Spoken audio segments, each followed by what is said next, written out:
जिल्ह्यात पावसाची संततधार या ठिकाणी कायम आहे। सकाळपासून पावसानं या ठिकाणी जोर धरला होता, मात्र दुपारच्या सत्रात या ठिकाणी पावसानं थोडीफार उसंत घेतलेली पाहायला मिळते। मात्र सध्या रत्नागिरीच्या जिल्ह्यातल्या ज्या सगळ्याच नद्या आहेत त्या या ठिकाणी दुथडी भरून वाहताना पाहायला मिळत आहेत। आपण सध्या काजळी नदी किनारी आलेलो आहोत आणि तुम्ही बघू शकता की काजळी नदीचे पात्रसुद्धा या ठिकाणी सध्या भयावह असलेलं पाहायला मिळत आहे। तर संगमेश्वर तालुक्यातील शास्त्री नदी सुद्धा सध्या इशारा पातळीवरून या ठिकाणी वाहताना पाहायला मिळते। शास्त्री नदीची सध्याची पातळी ही 6.80 मीटर एवढी आहे। तर राजापूर तालुक्यातील कोदावळी नदी देखील या ठिकाणी इशारा पातळीवरती असलेली पाहायला मिळते आहे। कोदावळी नदीनं सध्याची पातळी जी आहे ती 6.10 मीटर एवढी आहे।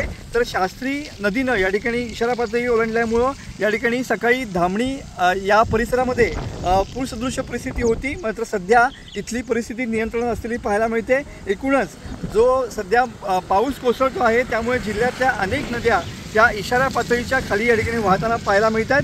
तर खेडमधील जगबुडी नदी देखील सध्या इशारा पातळीवरती आहे।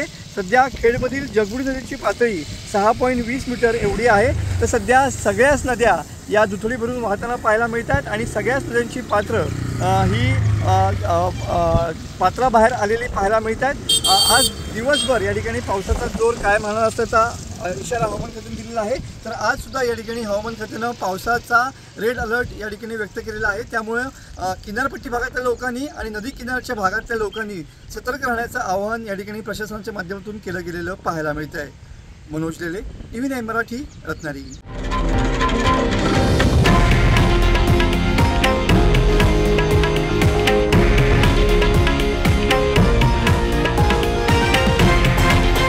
हे आहे देशातील नंबर 1 न्यूज नेटवर्क आणि आपण पाहत आहात TV9 मराठी, एकमेव।